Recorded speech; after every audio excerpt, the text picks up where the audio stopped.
Welcome to Wildside. We're Ken and Sherra Owens, and this is our place. We call it Wildside because it's mostly nature. We have 40 acres here, but we garden in the backyard with what nature has already put here.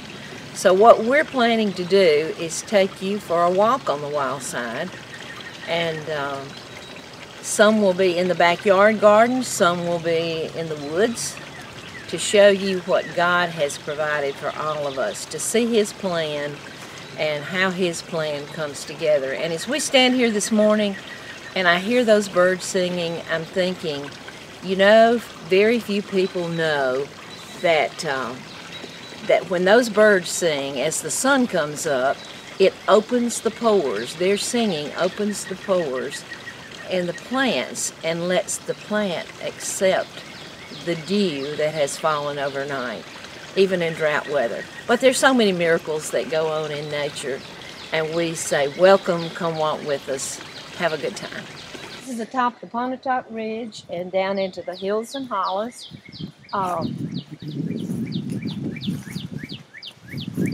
A fun thing to do is sit out on one of these patios and watch the wildlife as it comes around this pond to get water, and the birds as they soar from there up to here.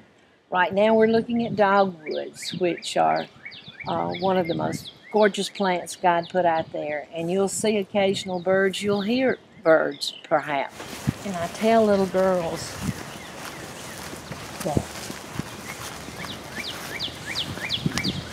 that bird is saying pretty when they're around. But like Zero, here are the iris. See down there, they're not blooming yet. You'll come back and get those when they're blooming. But the iris are here down there right now, and we'll get a close-up if we have time to of the wood sorrel, which is what old people used to call sheep shires. And then see the May apples as you come this way. We leave snags because of birds. The bluebirds love that snag. But see the patches of mayapple, the dead snags, and then see the woodpecker holes here. Woodpecker's nest. And Ken wants me to cut it down. But this brings one of the most gorgeous butterflies you've ever seen. And it still has a little bit of green, and it's still blooming. It's a good medicine plant. Smells good. Black cherry, cough medicine. The little yellow one on the ground, that's phlox. This is a good time to introduce you to Phlox divaricata, which is an early blooming phlox. Most wonderful smell in the afternoon. And the plant of sonnets. Rhododendron austratum, and when the rain comes it will go even more. I like to put something that smells good at every entrance, and right now that's the one that smells heavenly. And then will come the jasmine. Well, the jasmine comes first, and then this comes, and then will come the Confederate jasmine. And on here is, we've already missed it too, it's native honeysuckle. And that's what brings the hummingbirds. The hummingbirds come for that and for red buckeye, which is right beside it there, but you'll see some red bloomed buckeyes, some bloomed out buckeyes. Now the day the blooms come on the buckeyes is the day the hummingbirds come, right? Yes. Actually, there as it blooms, the honeysuckle and the buckeye both bloom about the same time. And around here, that's the end of March. Sometimes the hummingbirds will come as early as the middle of March, but they're always here by the 28th. And I pretty much can tell you the 28th is when those are going to start blooming. But now this one's in a protected area, so this one's a little bit late. Okay, this is Tradescantia ohioensis, and this one's ohioensis because it has a smooth leaf on it. The little blue hairs, it's called spiderwort. The little blue hairs in the center will turn pink if there's any radiation in the air. Germany uses it around their nuclear plants. I'm told that the U.S. has started too. I don't know that for a fact, but I've read several places about Germany using it. Here's a good shot right there, up against that rock, a close-up of that Chrysogonum virginiana. Irises, the iris is not a native iris, but this is a rooftop iris. And you can see over here as we walk this way that it does well with the phlox, and it's blooming out. This little plant's lyre-leaf sage. We'll get it later when it's blooming out. Is that edible? The lyre-leaf sage. Mm-hmm. It's called cancer weed. Why is that? Because they thought it would work for cancer. I don't think that has been proven. But they had thought that at one time. It's invasive, but look at it on the Natchez Trace, and it's just gorgeous when it blooms. Absolutely gorgeous. This was called wild honeysuckle by children of earlier years, and they would pull the stamens out and eat it, but it's actually an azalea, a native azalea. So that's edible? No, actually it's not. In fact, there's a study that says don't eat it, but children have for hundreds of years. But now honeysuckle, the real honeysuckle, totally edible. This is another one that will bloom and be white, but will smell heavenly. That's Confederate jasmine. That's Confederate jasmine. Yes. And there is your gardenia, or is that a Cape jasmine? Gardenia, Cape jasmine, same thing. About the size, the Cape jasmine, well, my grandmother thought the larger one was Cape jasmine, and then the smaller ones are gardenias. And most of what we see around today are the smaller ones, but I've got a clipping from my grandmother's. Syringa philadelphus. Cape jasmine is the gardenia, but philadelphus, which is English dogwood, what's another name for it? It's got several names, but some people call it syringa, but syringa is the botanical name for lilac. But Faulkner used it in the same sentence, and we thought, oh, Faulkner doesn't know anything. Well, what we found out was the larger bloomings philadelphus was called syringa. Found out a lot of things studying Faulkner that we thought he didn't know what he was talking about sometimes. He pretty much did. That's the reason people around him didn't like him. They didn't understand him. Well, like the wisteria. Mm-hmm. And found out that wisteria, the way he spelled wisteria, was actually the way the man spelled his last name, who named wisteria. Somebody from Australia found that out and wrote me back after a trip to the Faulkner Garden. Those little plants coming up right in there are jewelweed. And jewelweed is one of the best medicinal plants I have ever encountered. I mean, good smelling plants that I put it at the door. This is the honeysuckle you can eat that brings the hummingbirds. Just starting to open up, and when you taste that sweet taste, you know why the hummingbirds love it. Now this being this large of a native honeysuckle, they're very slow growing, aren't they? Well, it's like most plants. First year it sleeps, the second year it creeps, and the third year it leaps. Most all plants are that way. Takes about 3 years for them to do their best.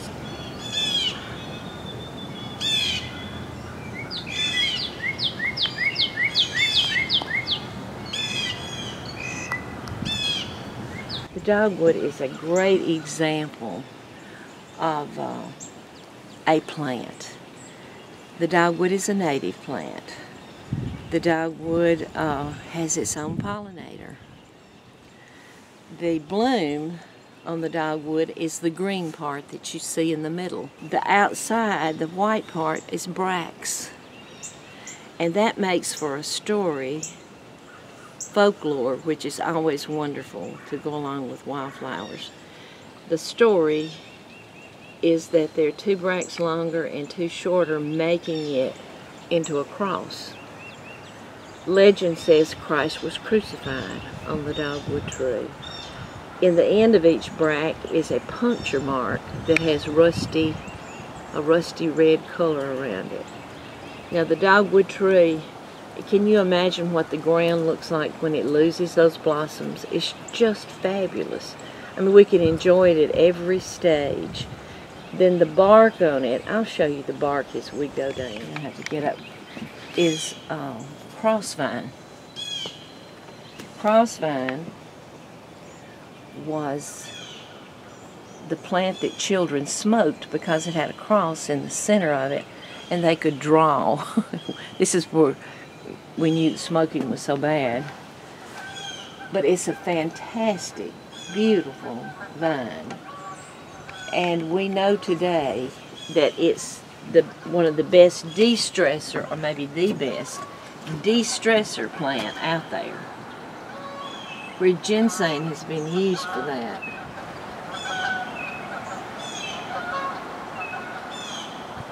That's cherry, that's 1 cherry. It is not native, but it's a beautiful, beautiful tree.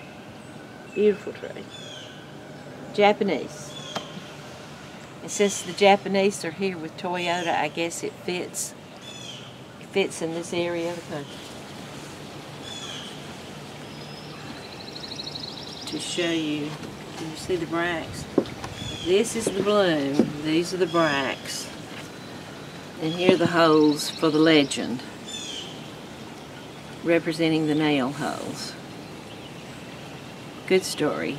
Always in the springtime, we had our Sassafras Tea, and all the children were given some, and this is to do away with the winter blues, to thin the blood, so that when you started doing all the work outside, you would not get tired.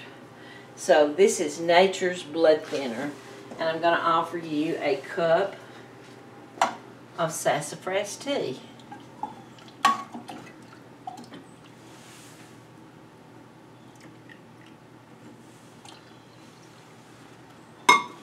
And if you want sugar in it, do you like sugar in yours? Well, we'll tip some honey in here.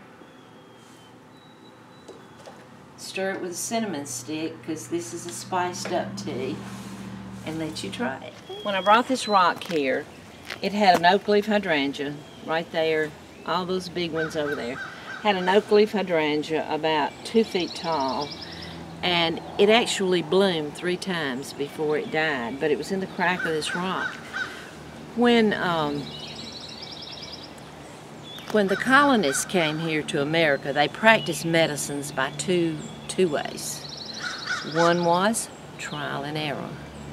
The yellow jasmine is very poisonous, and we love the way it looks.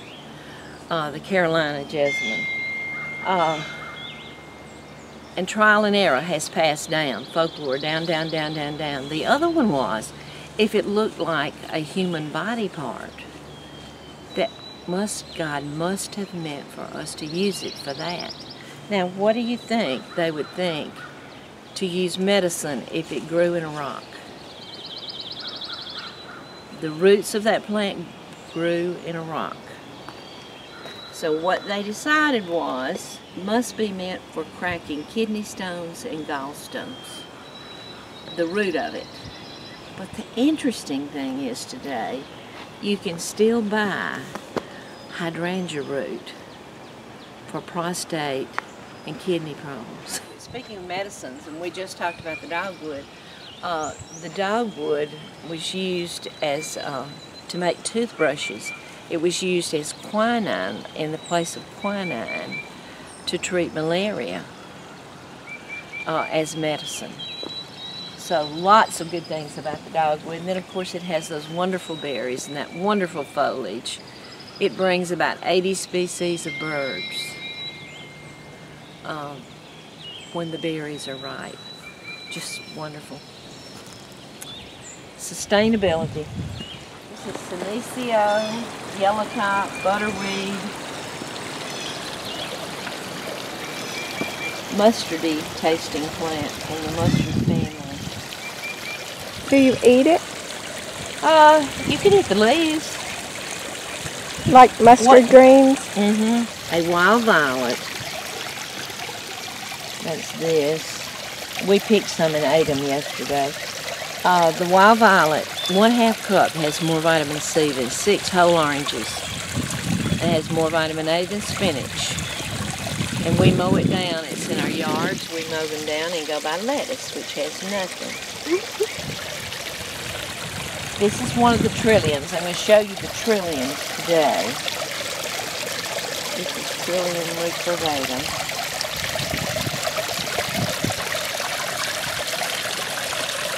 I'm going to show you all the stories right now, but you don't have to do that. This looks like a hydrangea. It is. That's exactly what it is. That's Hydrangea arborescens. And that's the one that usually you use the root for the problems I was telling you about. This one is not even growing in soil, except for what may have built up by blowing in by the wind. And it just has spread on its own right over here. And I can't cut it. Nice. Oh, it's gorgeous when it's blooming. We'll get that in bloom. An invasive holly called Mahonia holly. If we've got those all around. I do. This is geranium, wild geranium, Geranium maculatum. That one is used for clotting blood. Several other things. That one's hard to find in the woodland. This is Blue Star, or Amsonia, that's coming out right now. There are 3 different species that mostly we have here. This one is Tavernet montana. If you're old enough to remember your daddy using blue lotion for fungus infections or Blue Star ointment, this is the plant that was used to make Blue Star ointment and blue lotion for fungus infections. Lovely, lovely plant. You got these in the woods, but these just come up in patches.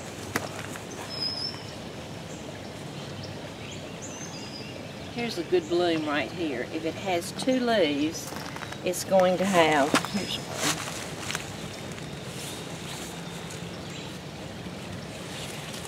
They're fading fast. I think this one's okay.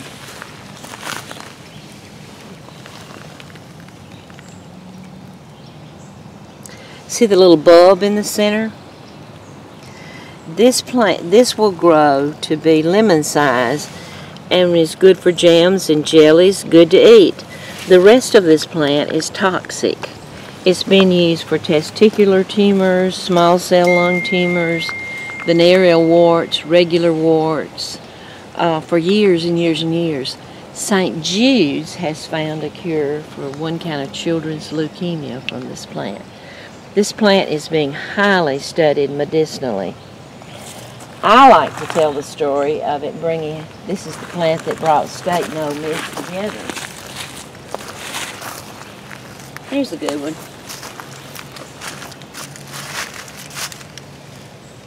This is about the end of these, because Mississippi State is now teaching farmers how to grow it on these steep hillsides where nothing will grow.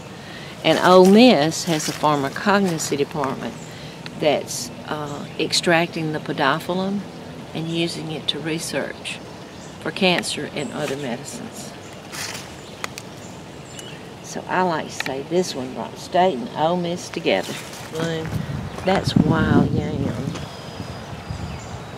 which progesterone, if you've ever taken a female hormone, you took some of this plant. Are those the leaves on it, or is that a vine? These are the leaves coming.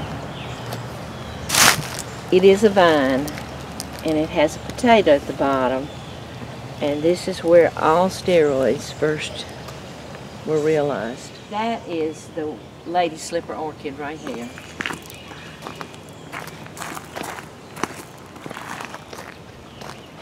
And there's so much right around here to show. I'm going to tell them again. Yep. You are a good girl. That might be gone next week. Probably won't, but might be. And this is one right here that definitely will be gone. Okay.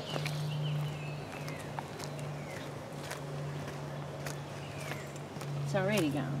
It's already gone? No, see that little bloom right there? That's the only bloom that's left. That this is little hairy thing? Pacundens. That little hairy thing? That's the only bloom left. And what is it? It's Pachysandra pacundens.